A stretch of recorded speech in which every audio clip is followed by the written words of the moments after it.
Alam mo ba, na si Hestia ay kapatid ni Zeus, at kasama sa mga naisukan ni Cronus, noong nagsimula ang digmaan. Si Hestia ay madalas na hindi nakikisali sa grupo ng 12 Olympian gods.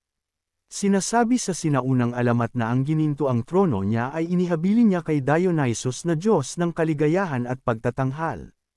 Dahil mas pinili ni Hestia na pangalagaan ang apuyan o ang apoy na walang hanggan sa loob ng Mount Olympus. Kilala rin si Hestia na Diyos ng apuyan at tahanan.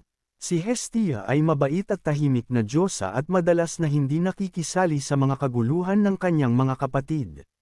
Siya ay hindi umalis sa Olympus at hindi rin nakikialam sa buhay ng mga mortal.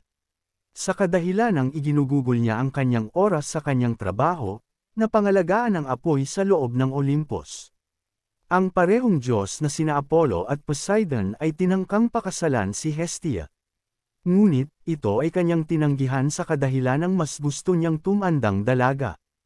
Kaya't hiniling niya ito kay Zeus. At tinupad naman ito ni Zeus. Nang maglaon ay ipinagkaloob niya din ito kina Artemis at Athena. At magkasama ang tatlo na nakilala bilang mga dalagang diyosa o ang mga nangakong hindi magpapakasal kailanman.